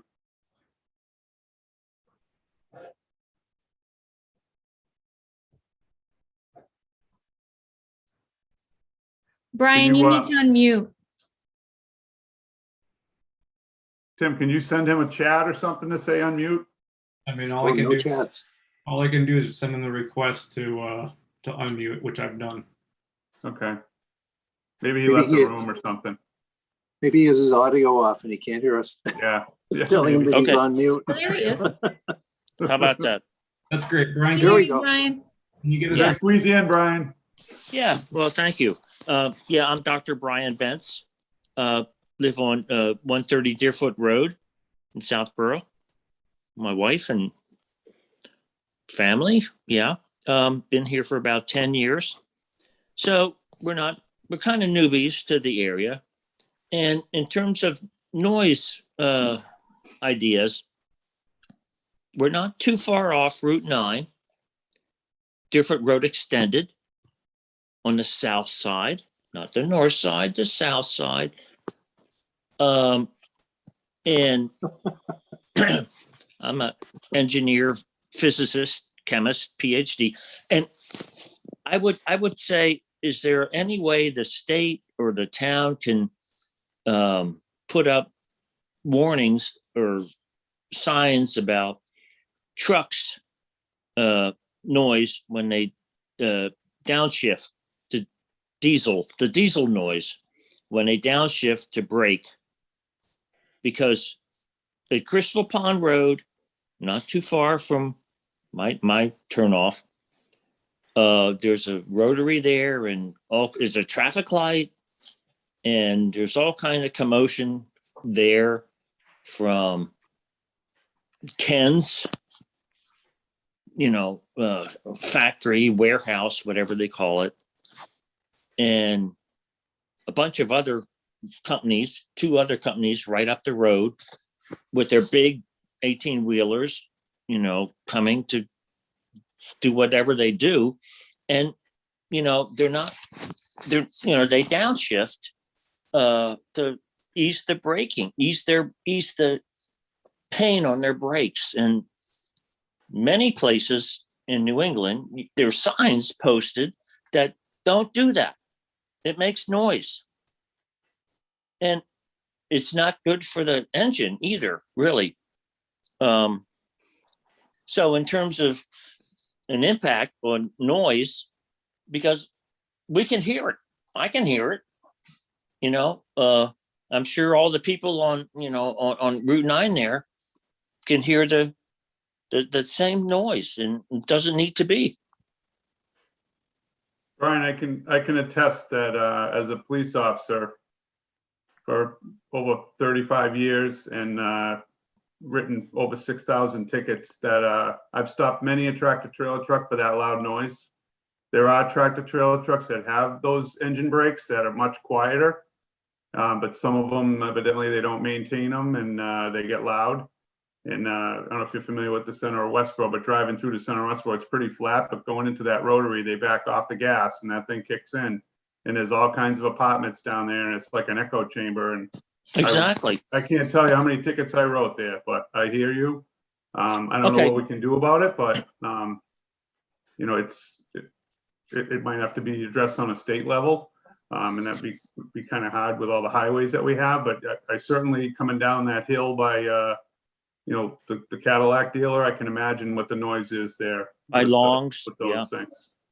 Yeah, I'm not a noise fanatic, but I'm just saying that, I've traveled a lot around the area, and many states, and there are places that have posted signs that say diesel trucks, no, you can't do this, and that's just a comment, because I can hear it. I can hear it, up here on Deerfoot Road. And it does happen. And I don't know if maybe it's an emergency on their part. They have to do that. I don't know, but I think it's a noise consideration. That's all. Certainly. So we have a lot of things to do in a short amount of time. Hopefully we can get them all, but we'll try to do our best. But that's certainly on the list of things that we've talked about, and I'm sure things that we're going to consider. Yeah. Peter, I see thank you. Thank you. And also, don't forget our survey. I will not forget that. No. Got to sell the survey. Peter, you have your hand up. We said only 30 minutes, so don't be pressing the time here. No? Okay. Can you hear me? We can. Okay, good. So this is the second person who's talked about jake brakes. Right. It is not mandatory to use your jake brake on your truck. I've had several conversations with the state police. They have a truck enforcement division because I've tried to get this addressed by our local law enforcement. I live on Parkerville on the north side. I'm probably a little further from Route 9 than Brian is. However, these trucks with their jake brakes wake me up at night pretty regularly at all hours of the night. 11 o'clock, 1 o'clock, 3 o'clock in the morning, 5 o'clock in the morning, doesn't matter, because they're going up and down Route 9, right? From 495 down or 490 or up to 495. And then there's the hill where Deerfoot is. And then the other side of the hill with Long Cadillac. Similarly, out on 495, it's a hill from the exit off the Pike all the way up to Route 30. 9 They're here. going down Route 30, I can imagine. And then they go down, right, they go down to cross Route 30, and then they go back up again to Route 20, and the same going south. It's endless. The state police say part of the problem is all the new trucks now come through with jake brakes. There used to be, it was an add-on. Now they're all manufactured with that. But it's a problem that gets worse every year. And it's worse this time of year because all the leaves are down off the trees. So you don't get the leaves to deflect the sound. So that's the end of my comment. I just wanted to touch on the jake brakes. It would be nice if the state could handle it, because it's obviously going to be difficult for a truck driver, to go through, a different community. It's different rules wherever he goes. That's why they have a uniform speed, laws. So it's not different in every town and so forth. But it'd be nice if the state said, anything inside of, 495, 120, whatever, like a heavy residential area, you can't do that. I don't know, but yeah, no engine braking. I don't know that we on the committee could put basically have a sign out on 495 saying that, but at least Route 9 maybe. Yeah, those are all state roads. 117 in Bolton has a sign that says no engine braking. Yeah. We could put, I suppose we used to put signs up all the time in Westboro. They weren't enforceable, but we could put them up. Yeah. But sometimes if it works for half the instances, right? Yep. We solve half the problem. If I can change topics again, another question from the survey that was a change from what we discussed. We were asked if we should keep it open until January 3rd. We were originally trying to post it within a couple of days and close on the 27th, so we had feedback timely from that point. So I wanted to ask if we thought we should extend from the 27th to the 3rd, and if that's going to affect our timelines of responses for us to be able to do something with this information. I believe our next meeting wasn't until the new year anyway. So I forget. Yeah, I don't think going to the 3rd is much of a difference. We still have to figure out where we're going to have these 2 more public forums too. Yeah, our next meeting is the 5th. So if we go to the 3rd, then that means that we get the information right before the next meeting, which I think is okay from a timing standpoint. Yeah. So as long as we feel it's okay, I'll also make that change in my response. So everybody, Tim, everybody cool with that? I have a question. Yep. If we get it on the 3rd, will you be able to distribute it to us before our meeting on the 5th? I Yes. mean, so this isn't only in my hands. So all I can say is if I say yes to it, I could say maybe the second, and then that way the start of business on the 3rd when people are back from the holidays, they could export the survey and send it to us because it's going to be whoever, in this case, probably Vanessa, who will have to export the survey for us to get it. So it's once it closes and it goes to us to then get that information. Once it comes to me, then I can distribute it. So I'd like to say, yes, I can do it, but there's a chain that has to happen first. Or if we can Lisa, tell yeah. her that we want to get it in advance of our meeting on the 5th, then she Right. knows what our expectations are. Yeah, I can make that clear. Lisa, you're familiar with that process. Is that something that you think is doable in your experience? I think you can turn it around pretty quickly. If she knows that it needs to be closed on the 3rd at a certain time, you should be able to run a report right then and there, and you can send it off immediately. It's usually, it can be a PDF, it could be in an Excel sheet. Yeah, the hardest thing will be getting the information in some kind of way that we can maybe navigate it. So sometimes getting access to the account allows you to actually look at the data and you could see percentages and stuff like that. Sometimes reports don't have that level of granularity or that level of control. Yep. Open-ended responses may or may not be hard to decipher. So if we have a lot of open-ended responses, it could take up a lot of space. So I'm not sure exactly how it's going to export, but it should be possible. I just hope it exports in such a way that it's convenient and doesn't take us a lot of effort to get through. So you could ask her to maybe provide it in a couple of different formats. So it could be a PDF, it could be like in an Excel sheet so that we could take a look at the data and specifically the open-ended questions. So yeah. I have a question too, Tim.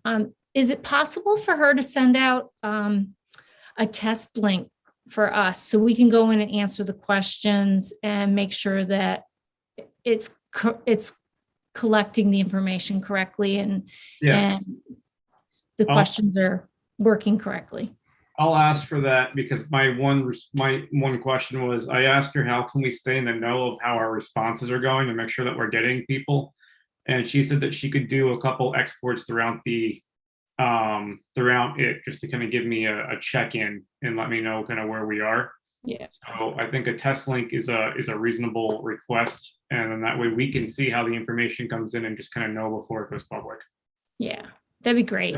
Thank you. I think with that test link, the 3 authors of that survey, since you guys have all talked amongst yourselves about it, you should do the link.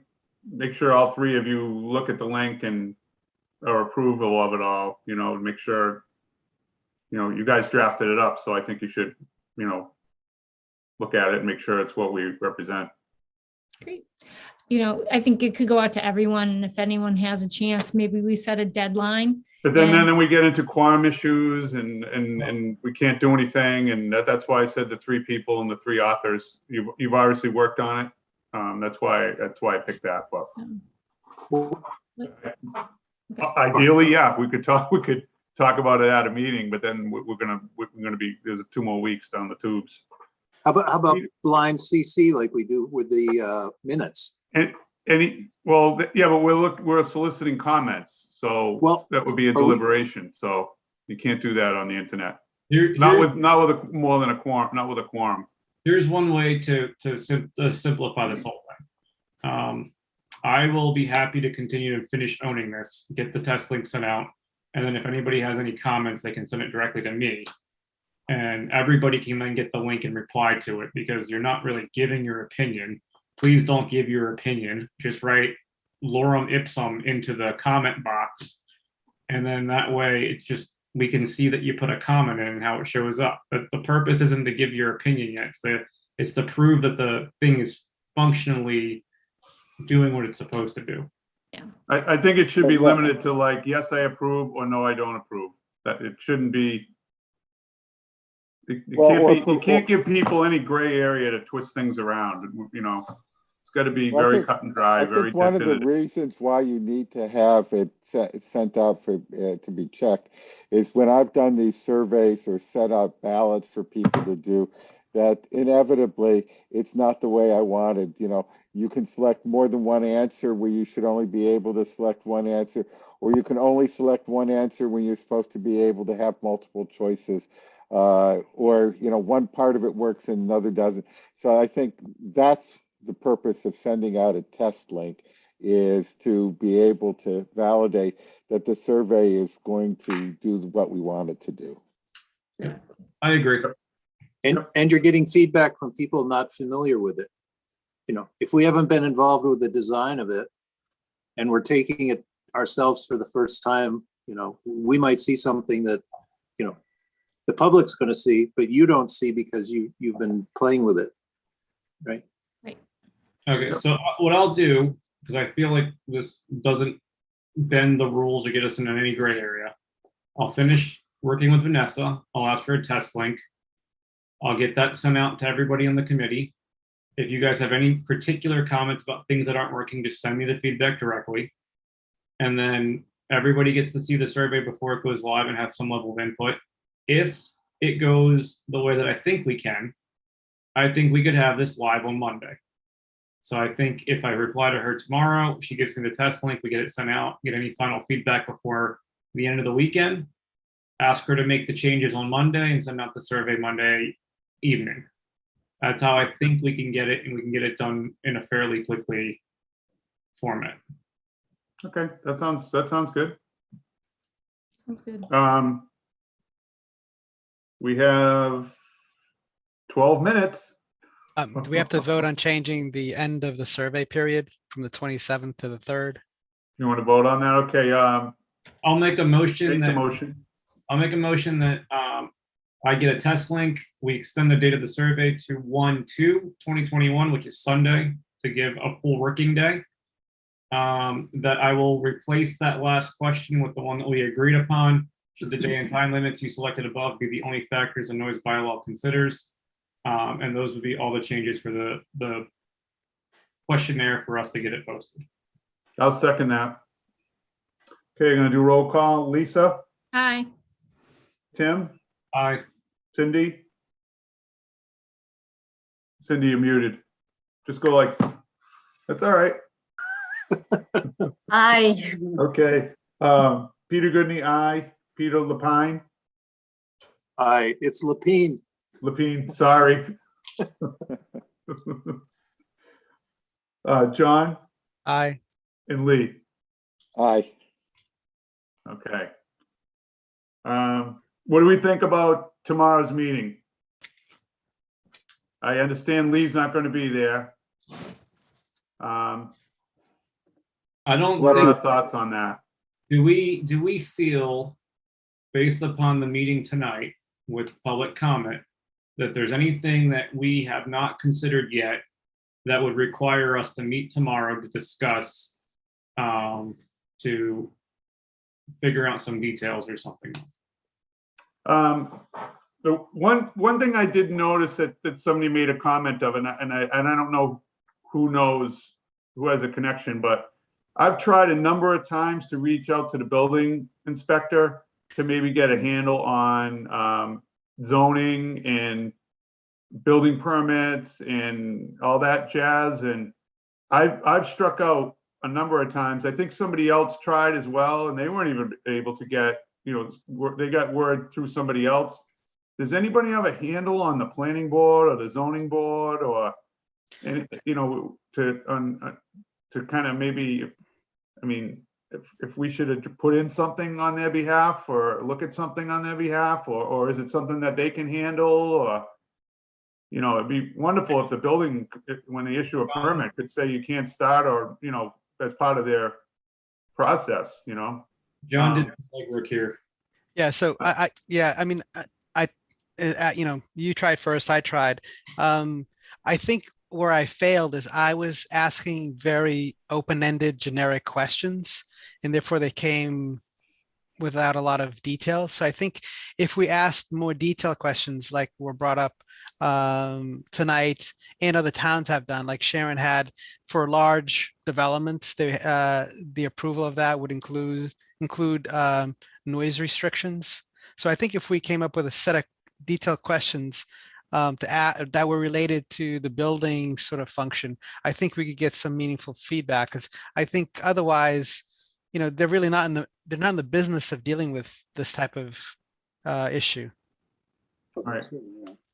Now, when a subdivision goes in, do the neighbors get notified like that's going to happen? Is there a hearing, or is there any kind of a vehicle that the neighbors can say, hey, can you put in something not to start You need planning. trucks at 6:30 in the morning? Like, You need planning board review, as far as I understand. I could be completely wrong, but I thought the process is if you go to do a subdivision or something, you need approval of the planning board. And then once they do major site plan review, that's when all of that process would be taking place. So they would have to have it as part of the planning board charter to approve some level of the planning board charter to approve it. And then I think the building permits are their own piece of what supports the planning board. But I'm also not very familiar with this whole process. I just kind of think it goes something like that. I know in Westboro, we would often get called, and we were merely just to document. If the truck was running at 6:30, we would document it, and then it would ultimately go to the building department, and they were the ones that either find them or pulled the permit or whatever. They were the enforcement arm, so to speak. I see, Lisa, you have your hand up. So I think, well, I'm just looking at my quick notes, and it was Karen who said, look into the planning board about orders of conditions for start and end times. I don't know if that's something that they put in place. I think it's always been the abutters that need to bring that up. And I don't know if abutters truly know that they need to bring that up, if they want to have start and end times for the work that's going to be done. And I don't know if we have really large developments anymore in Southborough. I think builders come in and put 2 houses in, or it could be 4 houses in, or 6 houses in.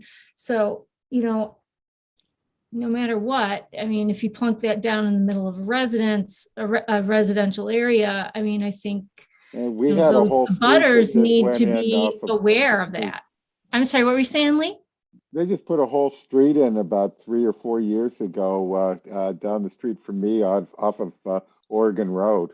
Yeah. They put a whole 55 plus community there.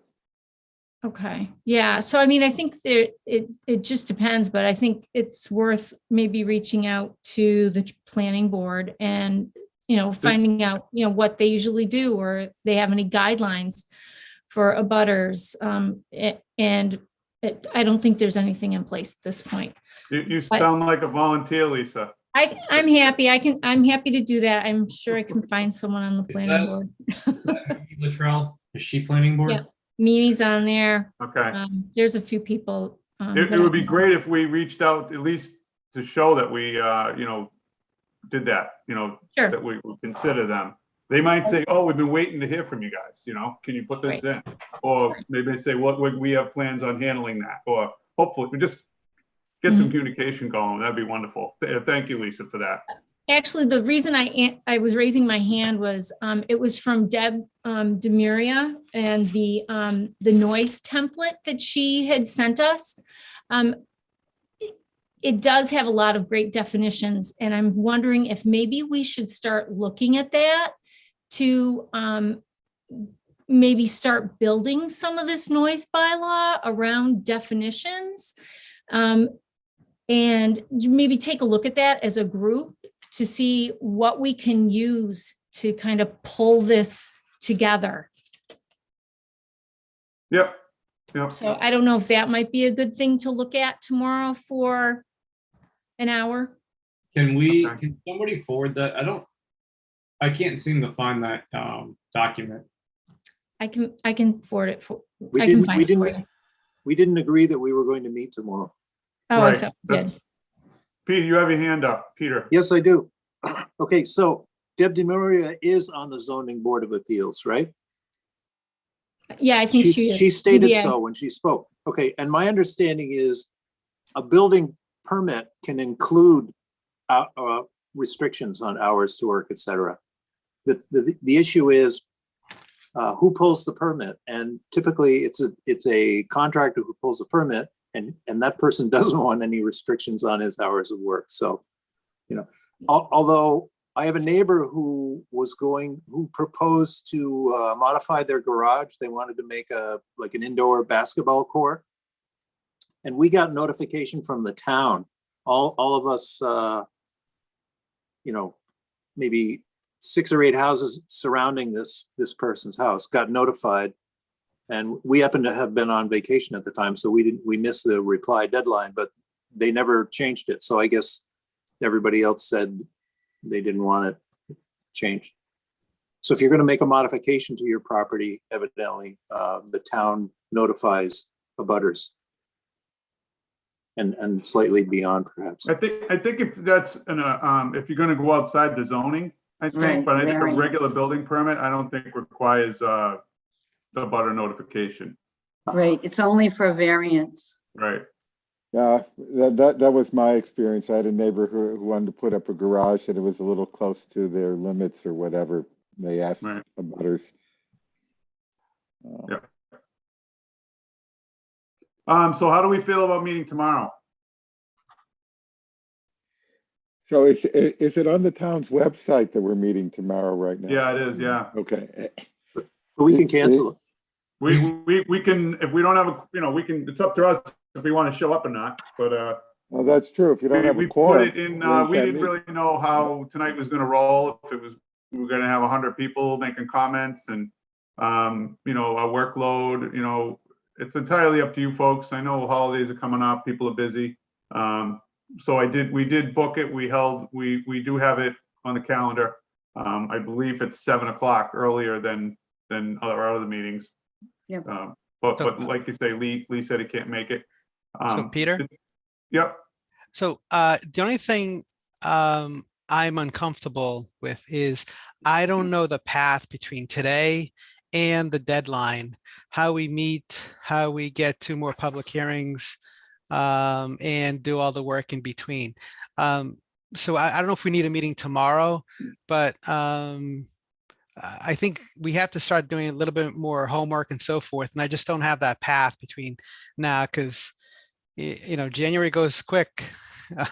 And we have, so that's the only thing I want to bring up is, if we had a path of how to get to the finish line, then I don't think we need tomorrow's meeting, but without a path, not that I'm looking for another meeting tomorrow. It's just, that's the only thing I'd want to make sure we had the roadmap to discuss. And if that could be meeting more times than once next during January, or so that's the only thing I want to bring up is how do we fill in the gaps? Well, for discussion purposes, we're kind of right in the exploratory phase. We're gathering information. That's part of the survey, part of these open open forums. Doing our research. At some point, we're going to have to put that to some sort of funnel that into some sort of a draft or some what areas we're going to say yes or no to. I don't know that I would love to do that right now, but we don't have all that information yet. I mean, we may have it, but we don't. We still have to listen to obviously the survey because we want to pay attention to that. Plus, we got 2 more hearings, and I'm open for suggestions on what we want to do at those hearings. Is it just going to be input, or are we going to share what some kind of a framework of a draft, or how do we want to handle those? I'm open for suggestions. So, Lee, since we'll take you first. I see you have your hand up. Real quick question. Do we have access to a town attorney or somebody who will actually write the actual text? Because none of us, really have ever written a town bylaw, I don't think. Well, I may take that back. don't, Some but of you might have. We don't, but the selectmen do, and ultimately we're going to hand this to the selectmen, and then they're going to polish it one way or the other. So they could, if we put in something that they didn't think was legal, I'm sure it would get reviewed. So we're just going to get the big funnel it down to a manageable amount of record. And it says in the charter we have like pros and cons. We could even have option A, option B. The sky's the limit on what we could suggest. And At least that's Okay, my, so reading we it. don't have to I didn't, produce the I read this finished charter product. a couple times. It's interesting. You pick up things every time you read it, but, it seemed like they knew what they were doing when they put that together, but go ahead, Tim. I was just kind of looking at the calendar in January. So if we get the feedback for the results, talk about it at our January 5th meeting, and we focus on that, we can narrow down the list of stuff that we've been dancing around and kind of start to define an outline of what our early feedback says we need. So I think after the 5th, if we could reasonably maybe do a small working group like we did for the survey kind of thing, and then we could boil up an outline for what we think would make sense, and then we could start working towards refining that outline into a more fleshed out version. At least that's the way I see it, where we write a pass of what this bylaw would actually say. Obviously, it's going to be built upon other places that already wrote things and defined things.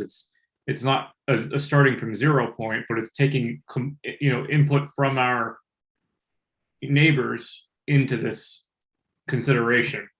But I don't know exactly how the timing would go and all that, but that's the way I see a productive path forward, is trying to do something of an outline.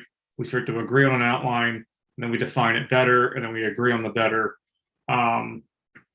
And what I don't know is, when do the public forums come in? And my next thought about the next public forum should be responding to the outline that we have, where we say, this is what we're thinking about. Do you have major concerns with this, and what are they? Right.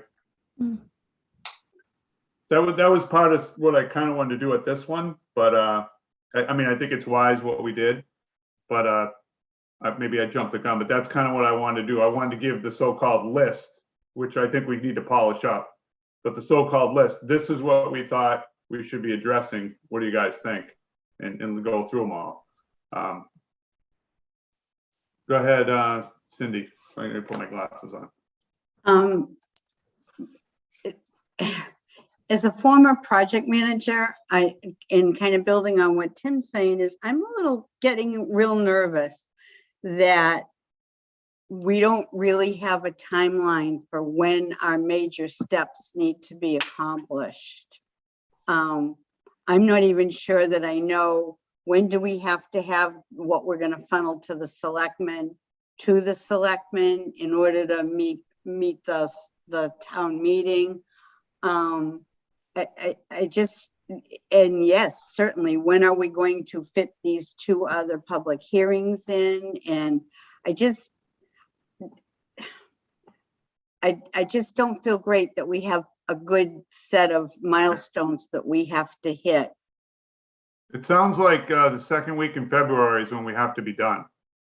So all the information has to be to the selectmen? Yeah. And I that know. will That's give why I them said in the time. last meeting, we got to get honking. So Pete, when you say it needs to be there second week in February to the selectmen, is that giving them time to refine what we've given them? I think so, yeah. Okay. I think they do like a placeholder or something, and then, so I mean, they'll have a spot for us, but then they have to polish it up on what they want to do. Is my understanding. So it has to go in front of a selectmen meeting, and we have to figure out how we're going to do that. And I don't know if they're going to refer it to us to present at town meeting, or if they're going to do it, or I don't know. That's all has to be worked out. Lee, I see you have your hand up. Yep, so no later than 30 days before the printing deadline. So that I would say that goes along with what you just said, that it's giving making an adequate amount of time in order for them to, get legal review, et cetera. My comment that I originally rose my hand for was, it says conduct a minimum of 3 public forums. And arguably, doing a survey of the public is a public forum. So we may only be obligated to have one more meeting like this. And then I think the idea of using that forum to have a potential back and forth with, hopefully some sort of a proposal about what we're looking for, what we think we heard between the survey and this meeting tonight. Hopefully we'll be able to have something that they can give us comment on before, we have to send it on to the select board. Okay. Is also in the charge, it says this, we should provide the selectmen with progress reports, basically. Is everybody comfortable if I let the selectmen know kind of where we are, what we've been doing? I mean, it's basically all in the minutes, but also I will ask if the survey can count as a public forum. So Stan Rogers is still in the audience, so he's been listening in from the select board on our progress. He's already, I know that there was an update at the last select board meeting that Sam gave about where the progress is. I didn't attend that meeting, but I saw the agenda. Yeah. I'll allow Sam to talk if he wants to chime in right now. But and I apologize. I did get an email on that I got by the time I got it, it was past the deadline. So I apologize. But go ahead, Sam. Yeah. Again, I just gave a brief update that the committee is off to a strong start. Had several meetings at that point and appeared to be moving strongly toward a public forum to start the process. So I think that any additional inputs that you folks would care to offer, maybe Peter as the chair of the committee could comment on upcoming agenda. We've got, I think, January 4th. I can't remember exactly, is our next meeting. You might send a note to Mark Purple or Lisa Braccio asking to be on that agenda for a brief update of progress. And that would, again, I think be a useful thing to do, but obviously it's something that you folks can choose to do or not. It's at your discretion. Is everybody okay with me doing that? Yeah. Okay. Yeah, I think all the publicity you can get in terms of letting people know this is going on will be very helpful. Yeah. And if you, by that time, have set a date for a second public forum, that would be a great chance to say. Sam, would that be okay if I ask the selectmen that can our survey count as one of our forum commitments? Sure. I'd send a note to Lisa to get that started, and we can certainly discuss it. I haven't thought about that. I don't have an opinion myself at this point, but it'd be good to get again on the discussion agenda for the board. Yeah. And it says hold a minimum of 3 public forums. That doesn't mean that if we feel we need more input, that we can't hold another one of these like we had tonight. Right. It just means that if we can count the survey, we will have met our minimum charge anyway. Right. All right. So we're in some direction there anyway. Thank you, Sam, for staying tuned. It's riveting, better than Netflix. Oh, yeah, right. Thanks. I just put up a calendar. We still haven't come to a consensus about tomorrow's meeting. So this may or may not help. If it's cool, if I share this real quick, and then we can talk about that. We already have the 5th and the 12th on our calendars as meetings that we have on the books. Mm-hmm. We don't have anything for the rest of the month, and then we get into February pretty quickly from that point. So what I was just said, I wrote down just to see if it made sense in writing on a calendar. And that was if we created an outline because the survey closes right around here. We get the results shared out. We create the outline at this meeting. We refine the outline at this meeting with a small working group through the week. We refine that outline of something we think we want, and then we get a public forum to do it. And we would have to post that outline right after that meeting to give people time to read through it through the weekend to be ready for that public forum. Not a lot of time, but it's some time. That gives us the opportunity to have another public forum before our deadline if we find the need for it, without doing them back to back. So I don't know if it's something we want to do, but if we were trying to do this, then I would ask the question, is tomorrow necessary if we think this is a good idea? Otherwise, we're going to 2 a week, and I don't think any of us really want to do 2 a week, nor have the availability to make that happen. No. How about Wednesday the 29th and not do tomorrow? there was a reason that we said not in that time frame, and I forget what it was. I think people have. I can't do the 29th, and I thought someone else couldn't either. Okay. Yeah, I'm in Florida. I'm just about getting ready to come back from Florida that night. So just get the Florida background. That's all. You could be in Florida right now. You don't have to be in Westboro. Sounds like it might be vacation. That's Southboro. It is family vacation. Yeah. You don't, yeah. Okay, We so got 10 of us. You need to I would like to make a motion that we cancel tomorrow's meeting. Okay. Second, Aye. Let's go through the roll call.